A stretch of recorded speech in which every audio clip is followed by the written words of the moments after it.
Someone wrote in and said, when I was newly single after a divorce, I had all these men flocking to me, and I was having all kinds of hot, poly, kinky play, everything I dreamed of and then some. I met someone special and returned to monogamy when I realized I was sort of passing my energy around and feeling drained, and I wanted to return to the container of relationship, focus, and commitment. A year in insecurity has given way to frustration. I feel invisible, sexually shut down, defaulting to my partner's vanilla, and wanting desperately to be seen anew. I can't determine if what I'm craving has to do with my needs not being not being met sexually in my relationship, or am I just a woman who needs new relationship energy or stranger sex periodically to thrive? Or is wanting to be seen code for I just need to double down and work on self-love before I go asking for an open relationship? Eek, what do I do? Oh my God, this is amazing. Yes. You are all such smart human beings who write us these amazing things. They really are. I am sitting here with Cathy Vartuli of the IntimacyDojo.com. And I'm here with Reid Mahalka from ReadAboutSex.com. Excellent. Yeah, and I think we agree that we're sitting with each other. That's often important. It's good to start with basics. Okay, and we agree that this is a great chair. Please keep sending stuff to us. Yeah, no, these are wonderful. I love the vulnerability in the question. Wait, solve our problem. 2 sentences, go. 2 sentences. I think, one, humans need different things at different times. Mm-hmm. So I was brought up that you're kind of, you are who you are. That's how you were born. That's what you want. But as I've gone through my life, there were times where I explored with kink, and then there were times I didn't want kink. And I think people are allowed to have variation in what they want to experience and what leaves them fulfilled. So just because last year you wanted something doesn't mean this year you can't want something else, or today and tomorrow you could want different things. So first, just giving yourself permission to have different needs at different times. And perhaps talking to your partner about exploring outside of vanilla, or exploring within vanilla if that's all that partner is willing to do, might go towards helping you understand where your needs can get met within the existing agreement. And then also just being really clear that, okay, maybe I do like a new relationship energy or stranger sex sometimes. There's nothing wrong with that.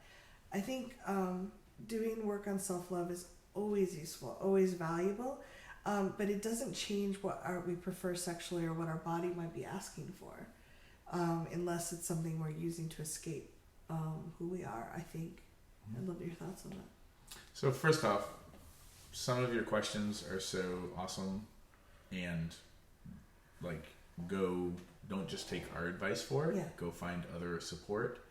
Maybe get a therapist, couples counseling, all kinds of stuff, right? Because none of that has to be the death knell that something's wrong. Yeah. So that just to say that. For this conversation or this email, right? Because it seemed like this was not somebody writing who was just having their sexual renaissance. Like there's a lot of thought and a lot of complex things that have been articulated in this email.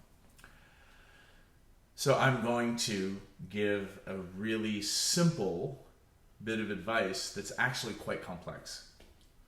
And my answer is to look at life from a yes and perspective. Yes and traditionally comes from, or where I found it first, was in the improv comedy world, where the secret to improv comedy is to always be yes and. So you never negate something that's already been established. Okay, this is where this actually, I'm kind of proud that I came up with this. I didn't come up with this, but like how I'm applying it, right? Because I'm like, oh, like this is interesting advice. So yes, you have a monogamous relationship, and you might need other things. Role playing with your partner on new sex or stranger sex, or it might work. Or who knows? But it also might fall under the category of monogamous relationship, and I need non-monogamous things. So for me, as somebody who coaches people through this kind of stuff, right, or just in relationships in general, the conversation is, all right, so in your established relationship, and for anybody listening, like if you have multiple relationships, your established relationships, like, can you have this kind of conversation?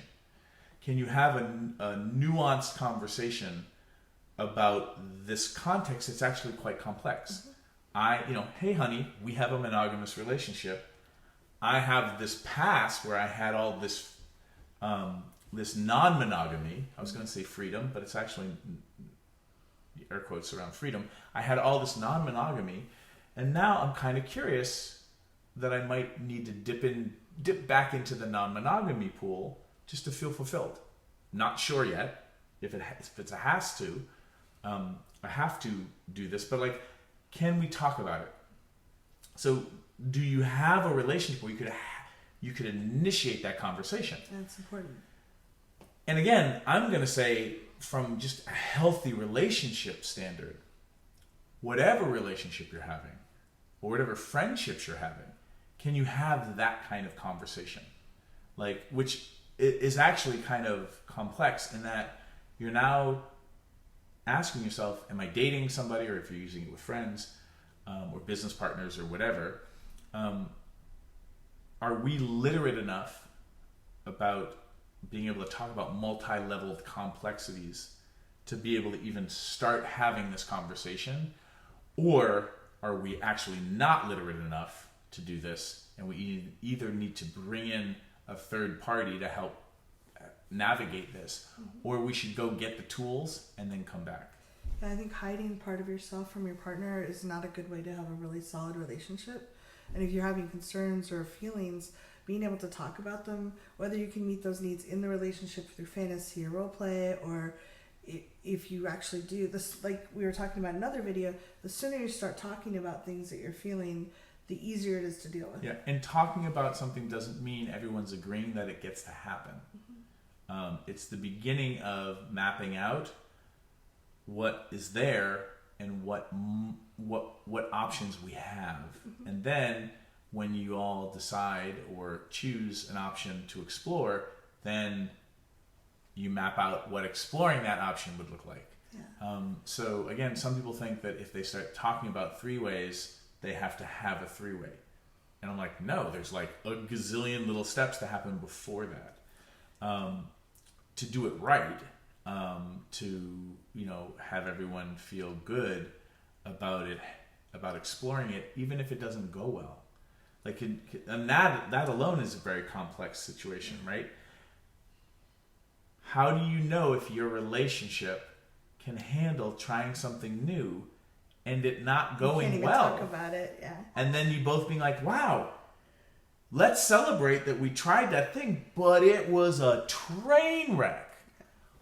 Let's never do that again. When you can do that, like when you have that kind of relationship, then you can pretty much, it doesn't guarantee that you stay together forever or they're always happy, but then you can adventure and explore in ways that were really not available to my mom and dad based on their communication skill sets. Yeah. And I just want to point out that self-love doesn't always mean that we have to be alone. You were asking if you should double down and go and work on self-love. Self-love can also mean I am noticing these needs and I'm going to talk about it and figure it out. That's also a form of self-love. Or I'm going to talk to my partner about maybe I really do need to, open the relationship up. Those are also self-love ways of approaching life. So I hope this helped. It's a great topic, and good luck.